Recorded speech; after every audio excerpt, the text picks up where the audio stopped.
Today on Homeworthy, we're visiting a beautiful 1920s farmhouse on the north shore of Long Island, where we'll meet designer Clare Fleming Peters and her husband Paul Peters, who just so happens to be the mayor of their town of Roslyn Estates. Clare is a graduate of Parsons School of Design and has worked for both Timothy Whealon and Bunny Williams before launching her own design firm, Fleming Peters. After a long restoration, Clare has decorated her family's antique-filled home with a breezy elegance and a welcoming sense of comfort. Enjoy! You're watching Homeworthy, where we believe every home has a story. To shop items inspired by this and other Homeworthy episodes, be sure to check out the product links below for amazing furniture, accessories, and more. Hi Homeworthy, I'm Clare. And I'm Paul. Welcome to our farmhouse on Long Island. Come on in.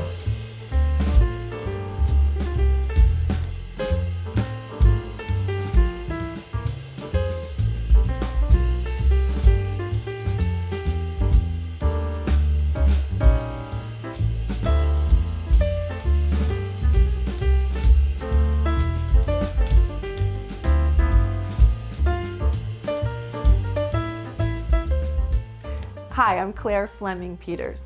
And I'm Paul Peters. Welcome to our home. You are in Roslyn on the north shore of Long Island, and this is our 1926 farmhouse. So I'm a California native. I'm from Santa Barbara, California originally. I moved to New York to go back to school. I'd always wanted to be a designer since I could remember. I would lay in bed at night and I would redecorate my piano teacher's living room in my head.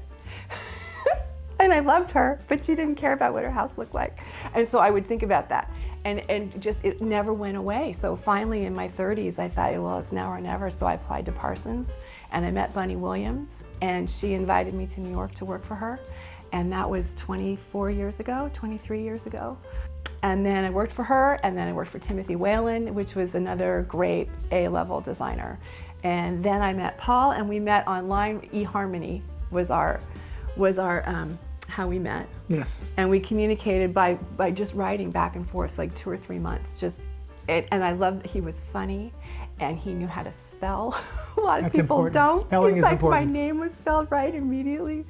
And then we got married a couple of years later. And then we made a blended family, and then we made this home. So it's a labor of love for us. Our son Jamie used to say that if anybody asked how we met, Claire should say that we were both skydiving and her chute didn't open and That's I right. saved her. That's right. But we didn't. We met But on we've never eHarmony. floated that story for real. Nobody ever believed it anyway. This is a 1926 farmhouse. We both have strong design aesthetics. We both can draw. So one of the things we did was we divided up the house so that there are certain rooms that Paul was responsible. His music room is his color, it's his style. He let me decorate a lot of it, but it was with him in mind. Then other rooms were mine. He thinks I got all the good rooms, and I probably did. But anyway. I did get the garage. He got the garage, he got the basement, he got his office. But yeah, I think that's probably true in a lot of couples. But so I was in charge of rugs, textiles, color, concept, and then he so kindly, I'll show you on our tour, but there's some really special pieces that he bought me for milestone birthdays. And so that was sort of, I designed around pieces and colors that I love. And I think we ended up with, I don't know, kind of a Northern European farmhouse, if I had to assign anything to it. But it developed piece by piece by piece. But for me, the underlying thing was peace and like an exquisite comfort. So there's down everywhere. I learned later that's terrible for the geese, so now I'm looking into some types of down that aren't genuine article. But so everything feels good. The rugs feel good on your feet. Whenever I'm so happy when I come in here and Adam, who's 6'1", is stretched out on the sofa he's like, these are dreamy. I love it here, because it feels good and there's like a depth of comfort that was important to me, and I hope that it's gone throughout the house.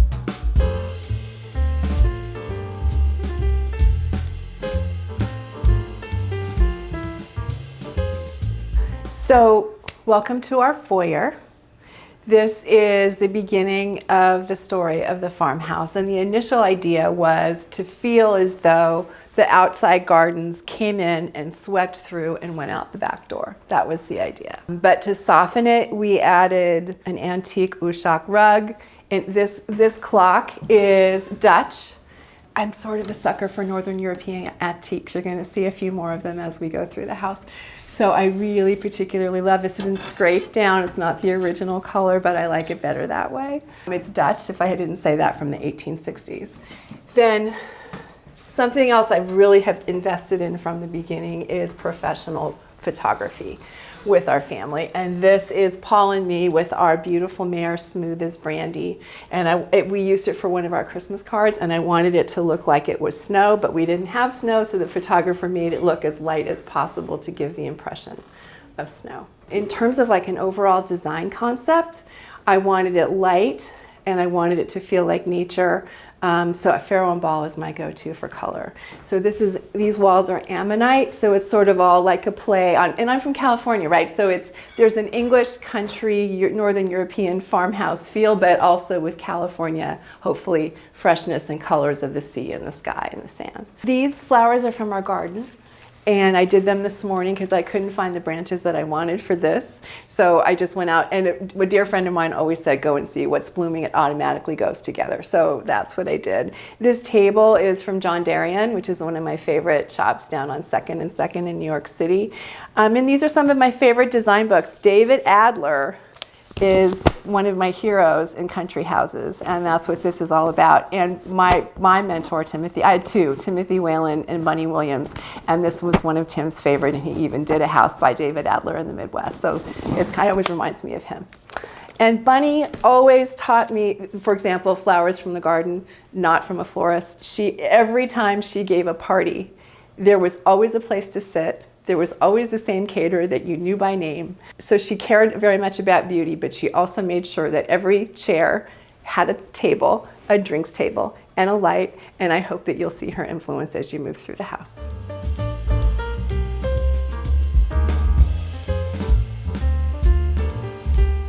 We need to have Paul here because so much of this living room would never have happened, and the foyer without him. So here he is. Okay. The most important thing is that these rooms existed, but Claire changed them. For example, there used to be bookcases on either side of the fireplace, and she had them taken out so we could get more light into the room. Claire loves it when bringing the outside of the home into the rooms. The fireplace originally consisted of just this little central part. That's all it was. We wanted a bigger appearing fireplace. And Claire found a photo of an Irish cottage, right, honey? Yeah, Robert Kimes' cottage. With this mantle, so I drew it up to duplicate it. And we had our woodworker make it and have the guy who paints for us make it look old. And then we designed the brick facade to make it look larger without actually enlarging the firebox. The cane is a tribute to a movie called The Miracle on 34th Street, about a man who claimed to be Kris Kringle. The final shot, the final scene was filmed nearby, about 3 or 4 miles from here, at a house in Salem in Port Washington. Still there. And at the end, little Natalie Wood, who played the daughter, and Maureen O'Sullivan and John Payne, the two grown-ups in the scene, they thought they had done this wonderful thing in finding this home for her, and then there was Kris Kringle's cane by the fireplace. So that's why that cane is there. That's exactly the same wooden cane, exactly like the one he used. So even though I'm a trained designer and I've been 20 years in the industry and a graduate of Parsons, when it's your own house, I felt my way through it. I did know that I wanted it to feel deeply comfortable and relaxed and also elegant, and I had some beautiful antiques to start with. One of them is this Swedish secretary. It's a Gustavian secretary that I bought in Bridgehampton from Lauren Copen Antiques. So this was a milestone birthday gift from Paul. And our little niece Sasha, there's lots of drawers and things inside, and she has all of her very special treasures in those little drawers. So then I fell in love with this rug. And it's my favorite rug guy in the world, Josh from Rug and Killam, who I used to always present his rugs to clients, and they may or may not have understood the lightness and the whimsy and the Moroccan feel, but I always wanted. So as soon as I had a chance, he came in, and this is one of his rugs, and I fell madly in love with it. So that became the color palette. And I thought, can I have all these blues or not? But you can. So this is Skylight from Farrow and Ball. And then this is his rug. And then this is another kind of prize piece. This is an 18th century bench, Swedish, from Leaf Antiques in Los Angeles, that we bought sight unseen and had it sent here. And when it arrived and I unwrapped it with the plastic, I was dying. It was so exactly what we wanted because it's under the window. It doesn't interfere with the light, once again. It provides extra seating and a seating group. So we have English chair. This is from Howe Antiques in London, is one of my other favorite places. My sister-in-law and I went to their warehouse sale in Battersea, London, and so Christopher Howe and I worked on this together. This is antique linen. And then we have another seating group on this side, which is 2 Regency sofas that Paul drew for me so that we could have a matching pair. So this chest is, I wanted it to feel obviously like a farmhouse because that's what it is. And this chest I thought was really beautiful, and I found it on First Dibs. It's an Amish chest from Pennsylvania.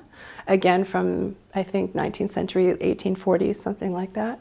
So we plopped it here in front of the Gustavian bench with the English chairs. And then we have a portrait that Paul's least favorite piece is a portrait that was a gift from my Uncle Marty in Minnesota. But I insisted that we have a portrait in the living room, so he very nicely agreed. And then this little round piece is also from Howlett, London. Well, I was going to say, don't you think he looks constipated? What a sourpuss. God. Claire, why do you love it? My scheme is black and pale blue and gold in this room. That's enough for me. And it's a family piece, and it's an oil portrait. From and Uncle I didn't Marty. have to buy it, so all I had to do was frame it. And it's from Uncle Marty. Yeah. Claire's Uncle Marty, Yeah. who was a very famous priest in Minnesota, when he passed, he had already arranged that everyone in his family, which was quite a few people. 38 nieces and nephews and spouses. They got to pick one piece. So I picked that, which is a pen and ink drawing of his original carriage house. He lived there. Amazing. And Claire picked that. I don't know what we're saying. Claire mentioned whimsy before. We try to have a sense of whimsy in just about every room. I think one of the reasons that we work so well together is that one of the principles we live by is you can't take yourself too seriously. That's true. So we don't. We don't. We try. We try. That's right. We're a horse family. So Paul's side of the family, they were into racing still. His sister still is, and one horse won the Kentucky Derby. So amazing. My side is more family horses in the backyard riding, through the woods bareback. That's my story. So this was a Christmas gift from Paul's cousin John, Sasha, who's going to have that someday. That's her dad. And I thought it was just a perfect gift. So it's horseshoes. And they're coasters, and we use them all the time.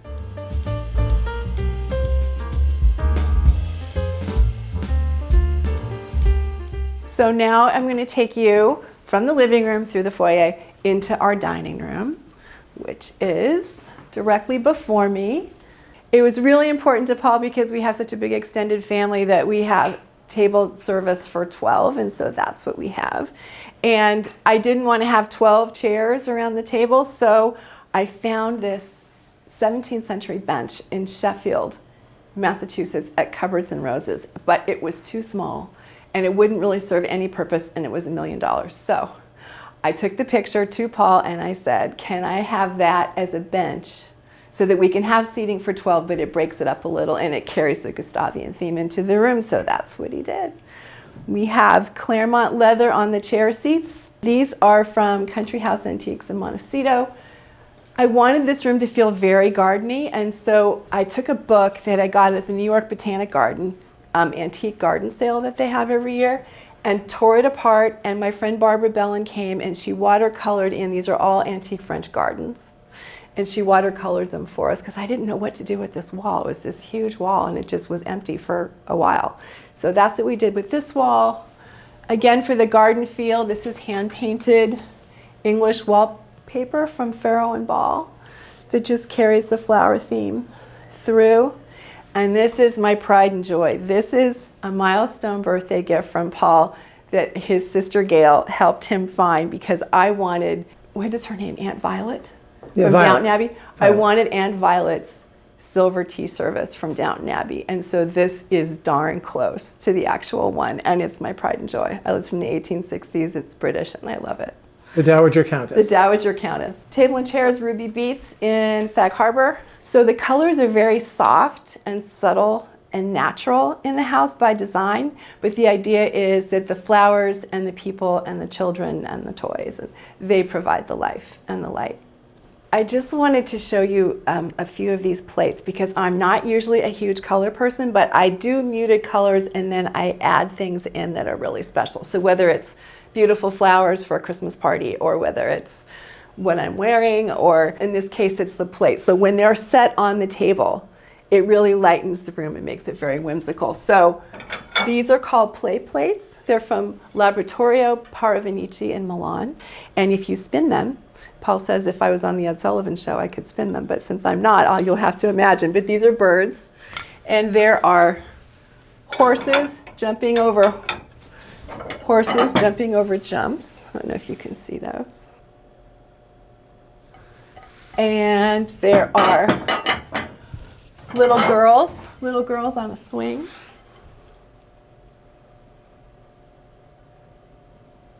So they're very lively and playful. And these cups are completely separate. These are from my favorite restaurant in LA called the Ivy. And this is what they have on all the tables, and I'm obsessed. So I just have a few here to remind me of home. And that's why there's color in the cabinet. It was a long, hard process. So I always encourage young people not to give up. So we looked for 4 years, and we made a list, each one of like what our fundamentals were. And I never thought that would be possible. And finally we couldn't find it, so I just gave up and started decorating the house that we had, which was in a beautiful neighborhood, but it wasn't my style. And then Paul found this house like a week later. And then we worked on it and we played with it and we doubled the size, but we tried to keep the character.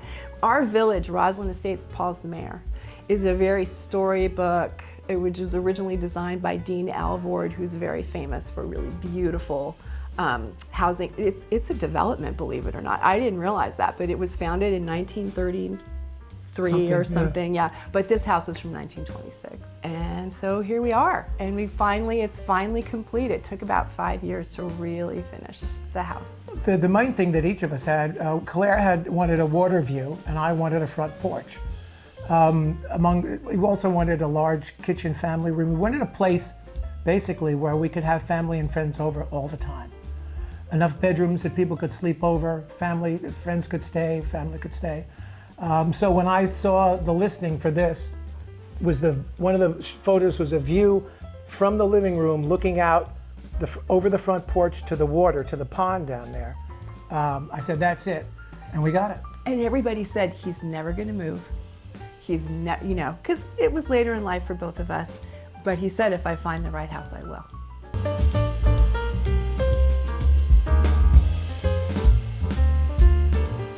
And now we're in the kitchen, and really every detail designed by Paul. He took I wanted a stable barn feel. We've talked about horses.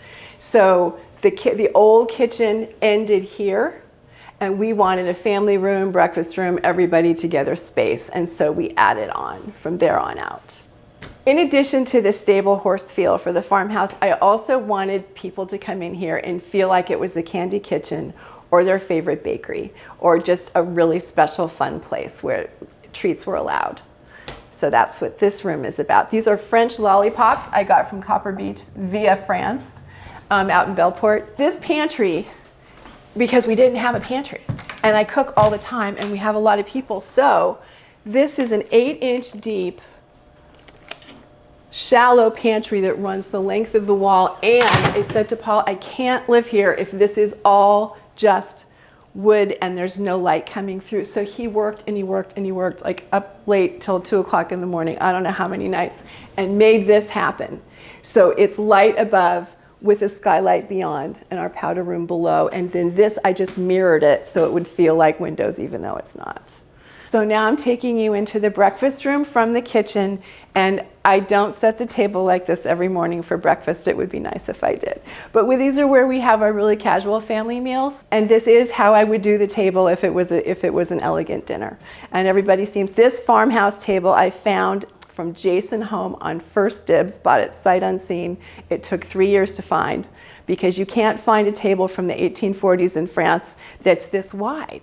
Because in those days, the women served and the men were seated and were served, and therefore there was only enough room for one person for the depth, if that makes any sense. So it was really hard to find, but finally I did. And I think it's my favorite piece in the house.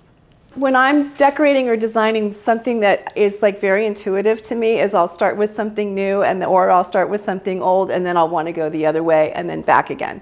So this is obviously the old table, new placemats, crate and barrel plates. I think this is circle lighting, but these are antique Christoffel French silver and antique wine glasses that I bought in an antique store in Locust Valley.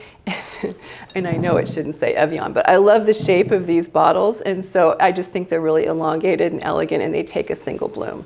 So that is how I did the table.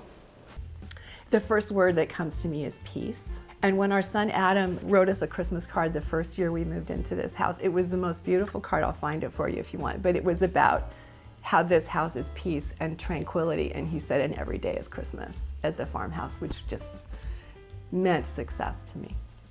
Family, because I love, people in our generation at this time are usually downsizing, and we upsized because we want people to be here. We moved in, it'll be 8 years this October, and that first October, the next month, Thanksgiving, we had 30 people here, almost all of them from Minnesota. And there were 10 kids running around. Jamie went to Toys R Us the day before and bought a dozen Nerf rifles and a couple of hundred Nerf darts.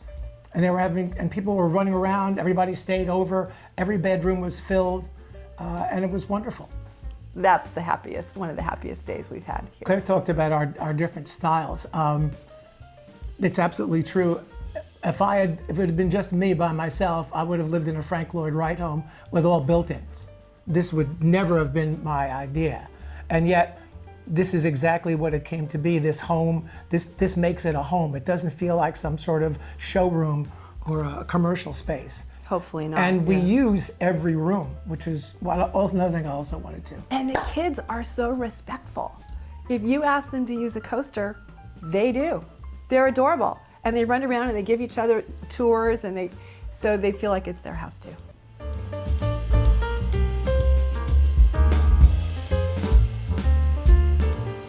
So if you remember from earlier, we said that we divided up the house because we both have strong opinions. And so one of Paul's rooms is the family room, and that's where you're going next. And one of the pride and joys he's going to tell you about is his father's Eames chair. Okay. One of our goals in building this house was, and enlarging it, was bringing the family room close to the kitchen, which is where we spend most of the time.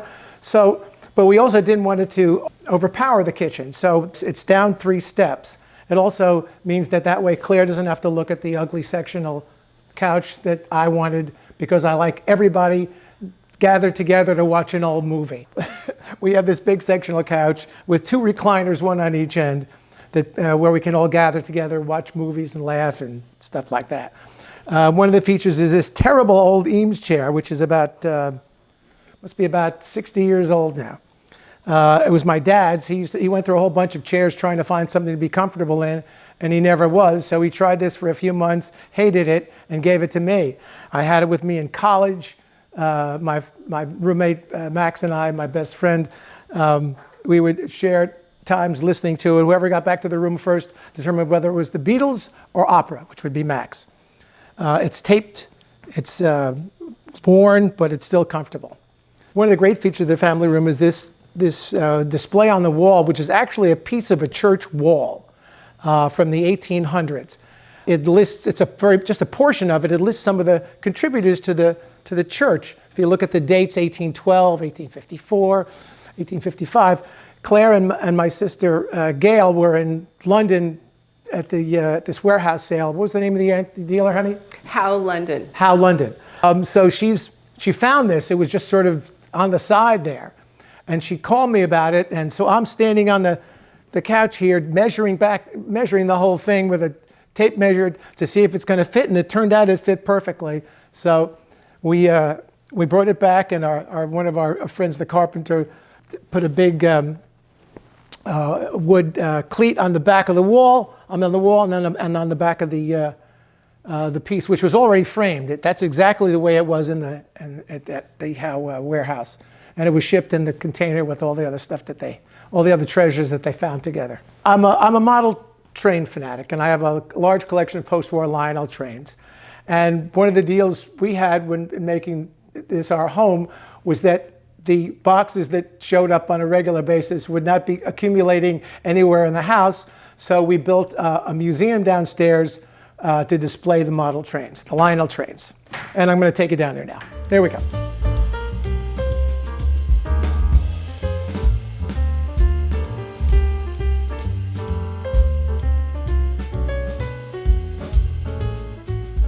My interest in trains came from when I was 3.5, and my dad took me on a fan trip up the Hudson River on the New York Central.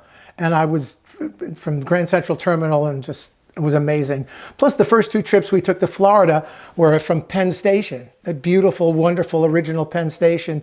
And it was a 25-hour ride, and I think I spent the whole time at the window looking at the tracks on the parallel track and the countryside rushing by and the sounds of the bells as we go through a grade crossing. And then when I was 4 years old, for Christmas, my dad got me my first Lionel train set, and it grew from there. He would set it up every Christmas in the apartment in Queens. And then when we moved to Manhasset, he had some guys come in, that were recommended by the Lionel Corporation, come in and build a big operating layout for me in the basement. Every Christmas and birthday, I'd get more trains from family and from mom and dad, and it just grew. Then when I went to college, we gave it all away. Big mistake. It disappeared, never showed up where it was supposed to be. But I had made a list for my dad of everything that we had so he could get a tax deduction on the donation. So I had that list, and I said, I'm going to get everything on this list. A few years later, I tried to decide I was going to get everything I originally had on the list. And then I decided after that I was just going to get everything. So that's what I've done. And over the years, I've gone to train shows. I've bought privately from people who are selling their trains. As a baby boomer, we all had these. That's not, most of those baby boomers now are passing on, so their collections become available. So I wanted a place to finally display it properly instead of having it in boxes all over the place. So that's what I did. So this is basically all post-war Lionel, post-war from 1945 through 1969, the post-war era.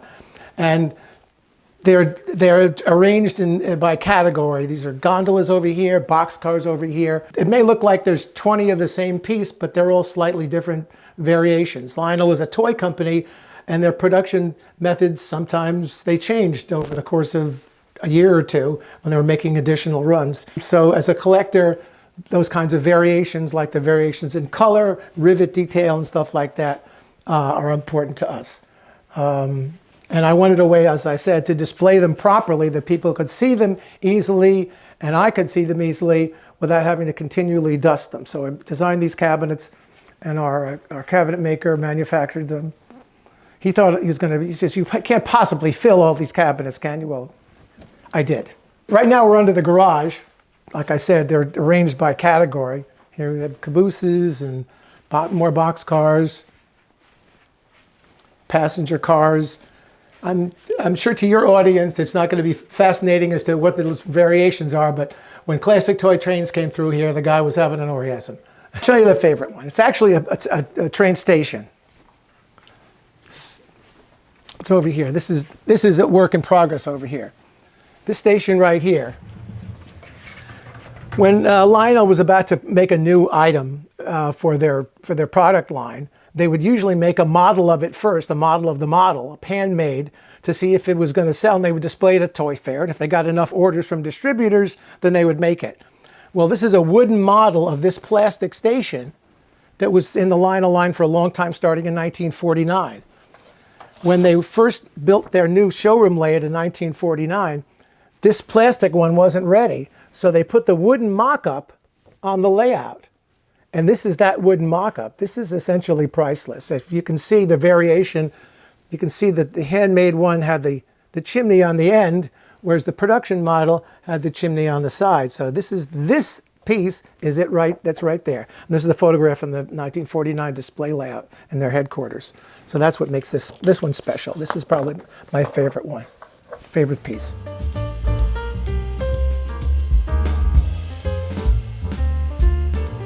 So now I'm going to take you outside to the apple orchard.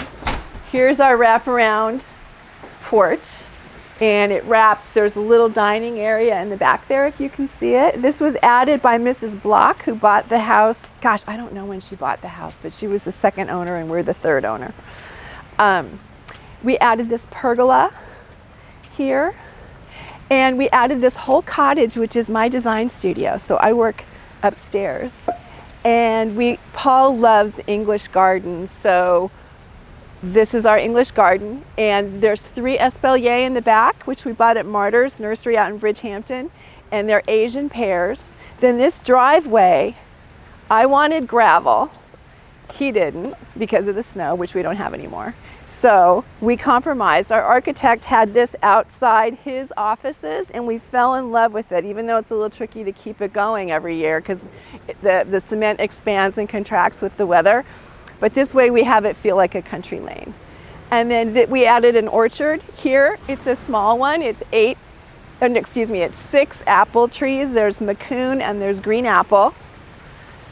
And that bench and those chairs are from my very favorite garden store called Munder Skiles. It's up in Garrison, New York. So whenever I get to buy garden furniture, I always buy it from them. We added this also just to kind of define the space. Then there's a little forest, and then there's the pond beyond. So we had some landscape designers that tried to talk us into moving this driveway and having it go straight up the right-hand side so as to have a more complete space. But we loved the originality of it, so much so that we wanted to define it further with the split rail fence. What I wanted was a wild American meadow here, but I couldn't figure out how to do it. So we just did grass, and I try to let it get long sometimes. And if there's wildflowers, I let them grow. We don't have any right now. But here so this feels like a country lane, I'm hoping. And then these chairs are from Munder Skiles. I love them. They are so comfortable, and you can move them around depending upon the weather and the day and the sunshine. Our son Adam sometimes just comes and takes a break, and I just see him out here on those chairs. And then this is my attempt at an English garden. And this sundial is from 1840. It's French. And I bought it at my favorite antique store in Montecito, California, because that's where I'm from. Country House Antiques. So we had that sent from Montecito. And what's great about buying things from out of state is there's no tax, so it pays for the shipping. And here, we're a horse family, did I mention? I don't know if you can get this, but the cupola has a wind vane that I bought at an antique store in California again. And it has a horse overlooking all of the property. And so that just makes me happy because it makes me think of my horse, Smooth as Brandy. So we like the wild feel. These are lamb's ears. We planted just little tiny ones last year, and look how big they are. And then I love boxwood to sort of define the space within the wild. Ina Garten taught me how to do that. So these little ones here just make sure that when the delivery trucks come running around, they don't run over my English garden. And we have roses, and we have limelights, and we have butterfly bushes. You see the butterflies landing, so they get so happy when the purple flowers come out. And then behind is our espalier. And in the back, we have a little deck off of the back of the farmhouse, and my really dear friend Gianna called it the Espalier Cafe. So that's back there. Maybe we'll get to that later today. And that's it. So hydrangeas, summer grasses. There's some blueberry plants back there, but you can't see them. The birds eat everything. I had a bumper crop of apples, all gone. The birds and the squirrels took everything, but that's okay. These are crepe myrtles, and I think those are beautiful too. Yeah, we have bunnies usually scampering around, but that's later in the day, generally not this time of day. It's too warm for them. This is the other part of the beautiful garden. It's about an acre, and this is the exterior of the farmhouse. And then as you walk down, there was a pair of botany professors that first owned this house back in 1926, and they planted the mature landscaping that you see. Principally on the left, there are white pines that are probably now almost 100 years old. So we have a forest, and we have a pond with the 2 aerators, which you get to hear almost all day long. I don't know if you can see it. And these are wild iris that bloom at different points during the year. And our son Adam bought koi fish and turtles, and he had them all Federal Express to the house. And then poor Norma, our housekeeper, would panic because she loves anything alive, so she'd take the box and come running down here and throw them in the water, and we never saw them again. So it's terrible. I hope everybody survived, but I don't know what happened. We meant well. So this is the town of Roslyn Estates. A lot of people I didn't even know this pocket is here. And what's so unique about I wanted to be in the country, Paul wanted to be closer to this city. So this was a miracle for our family because you can jump on the train and be in the city in 30 minutes or by car 45. But here you are, it almost feels like you're in the country. So it's a really special place and we're so grateful that we found it. I just wanted to tell you about these amazing trees. They're called rosebud trees, and in the spring they are the second ones to bloom after the daffodils, and it's vibrant, vibrant purple. Amazing. And there's another one up there close to the house. So I just wanted to tell you about this table and chair. So you heard me talk about Munder Skiles before. So John Danzer is the founder of that company, and he didn't feel about 20 years ago that we had beautiful English outdoor garden furniture that lasted. So he, I wouldn't say he necessarily designed everything himself, but he found British prototypes from the past and rebuilt them and he bought a teak farm, so it's all sustainable. You don't have to paint it. I can just do a dinner party here on the fly and it's perfect and ready to go, no matter how many years I've had it. So I really love these chairs and table.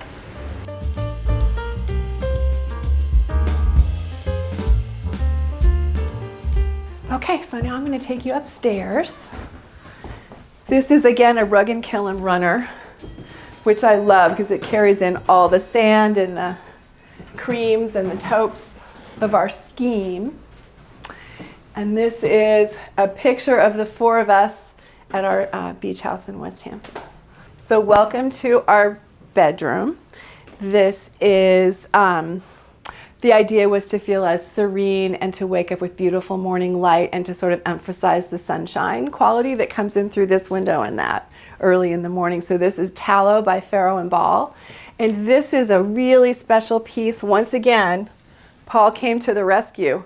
This was a picture of an antique that I had been carrying around for, must have been, I'm not kidding, 20 years.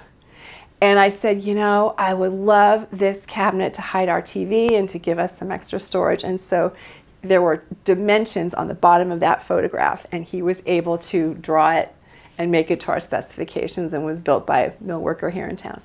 This is one of my very favorite fabrics in the world. It's Robert Kime. It's called Oxan, O-X-A-N.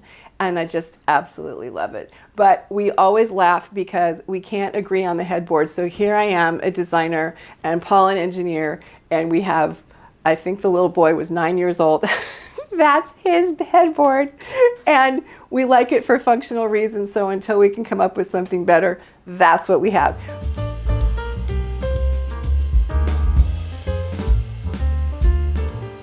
So the real genius in this room was the configuration of the primary bath. So I'm going to ask Paul to come in and talk us through that. Honey, will you come and talk about the bathroom? Sure. Originally, the master bath was in that closet. It was kind of tiny, and this was their only closet in the room, and this was their sitting room. So we wanted a bathroom that we could both use together. We're not shy that way. So we took their sitting room and turned it into the master bath. But in order to do that, we had to rebuild the entire floor, which is the ceiling of the music room, because the rafters were basically just nailed into the header, and we don't even know how it supported the floor, much less a tub full of would have been the money pit. Yeah, it would have been the money pit. So we ripped out the floor and re-engineered it using microlams, and so we made it a generous bathroom. Got a tub for Claire and a shower for both of us. And then the two farm sinks. And the two sinks. The countertop was low because of the windows, so that's why the sinks are surface mounted. And we wanted to get all the stuff off the countertop, so we have our huge medicine cabinet over here that holds all the stuff in underneath as well. And it's a painted floor, as many of the floors are, because it's easier to repaint than restain. We have our best conversations in the bathroom. That's right. We sure do. It's also a separate heating system, as a matter of fact, so that this can be warm while the bedroom is cold. And that's Tony. Tony the Toad. Our first date was after about 6 months of eHarmony, where you go from answering questions, filling out forms, then communicating through their server, then doing regular emails, then exchanging phone numbers, and finally actually making plans to meet. And it was June 24th. It was a Sunday afternoon. We met at Da Silvano. We were meeting there just for a drink. We stayed for lunch. Then we walked around Soho, went to the Apple store. We'll tell you that story. And we came back to the same area and went to a comedy club. It turned into a wonderful whole day date. And then, and that was it. I knew, Claire knew. He was very formal, which is so funny for Paul. The navy blazer and the whole, and I thought, well, let's just get through this. I really did. And then he leaned across the table after 45 minutes and said, so are you staying or are you going? And I thought, okay, he's funny. And that was, we were together really pretty much ever since then. Why'd you go to the Apple store on your first date? Well, let's see. We were in Soho, and I forget why we're just walking around and looking in the Apple store. Remember, that was 17 years ago. It was still fairly new. It was pretty exciting at the time. And then we were looking at the different products, and Claire told me that she didn't have an iPod. Now, at that point, everybody had. They don't make them anymore, but everybody had an iPod. You have to have an iPod. How can you not have an iPod? So she decided, all right, I'll get an iPod. So I paid for it because I couldn't have forced it. I felt uncomfortable having forced her. He was mortified, and I was mortified. We were all mortified. So it was a metallic lime green iPod, and so I paid for it, as my father would have insisted. And then all my friends referred to him as iPod Man, yes. Until they met him. How could you buy her? He bought you an iPod on the first date? What's wrong with him? Yeah. One of the many things I found out was wrong with me.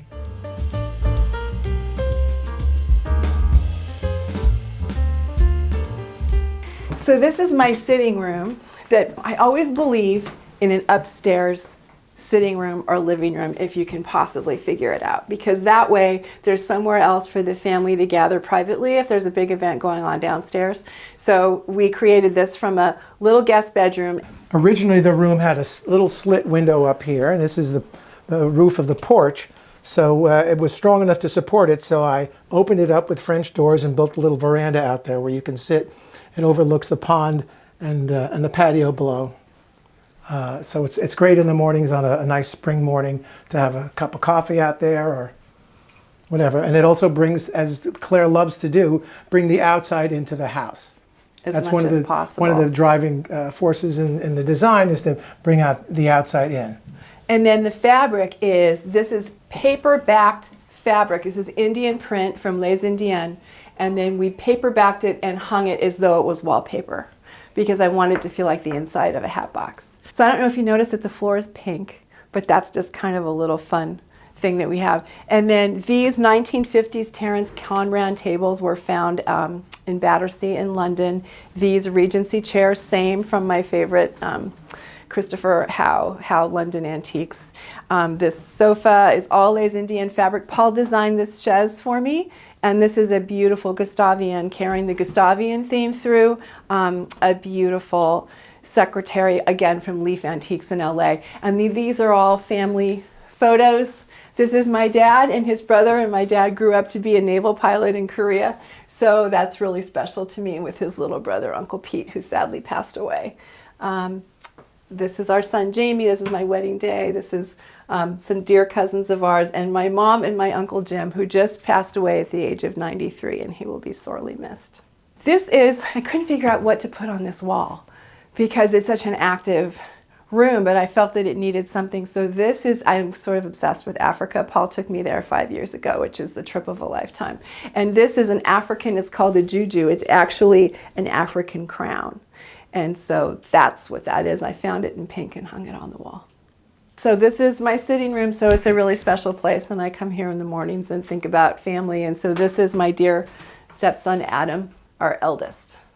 It's an example of marital harmony. Paul wanted this bathroom to be more old-fashioned and less modern than our other ones, and so he wanted a clawfoot tub. I was on board with that. What I was not on board with was a shower curtain. And finally I said, okay, this is nuts, but what if we set it inside of walk-in shower doors? And he said, let's do it. So here it is. And Paul, honey, do you want to say anything about that? Only that about 2 years later, Kohler had it in their catalog. That's true. A tub and a shower. They thought it was great. The house originally had steam heat converted to hot water going through ridiculously large pipes. So we had to rip that whole system out and convert to forced air. But Claire loves the look of these old radiators, so we kept 3 of them. They're in the original locations. They just don't work. They're just sitting here. We had them sandblasted, cleaned, and painted and polished up, and there you go. They don't do anything, but they look cool.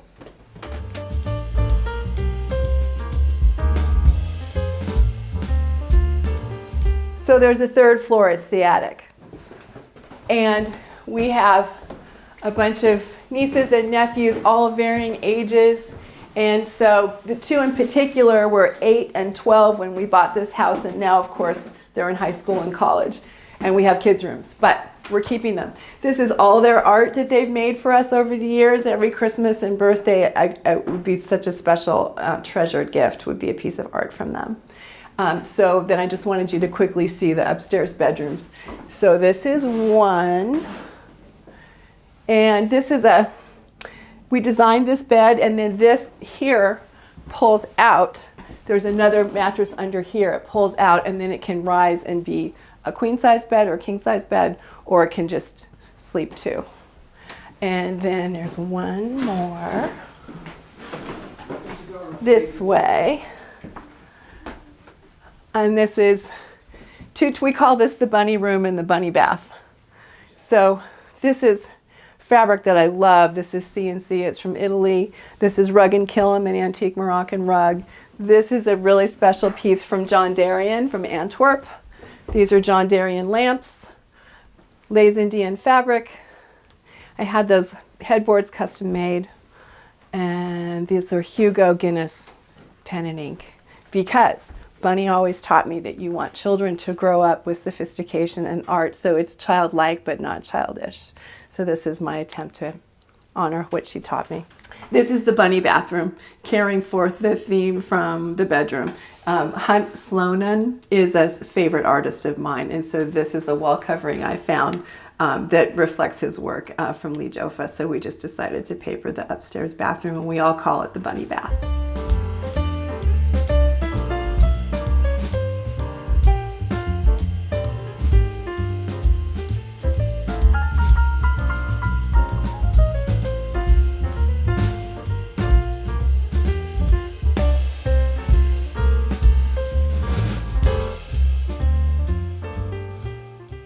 Home to me means family. It means being able to have your family and your friends, your special friends over, and have them feel at home as well.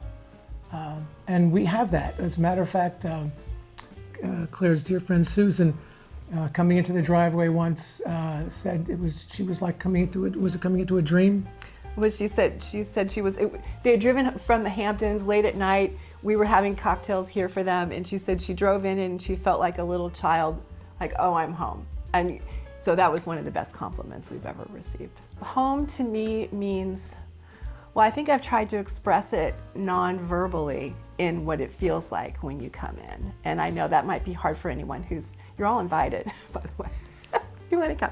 So it is family, but to me that's expressed by family antiques or family photos, or for me the most valuable piece is not any piece of furniture. It's a professional photo of a moment in our lives or someone else's. That's everything, and you'll see that throughout the house. Thanks for watching. Go to homeworthy.com for exclusive content and shopping guides.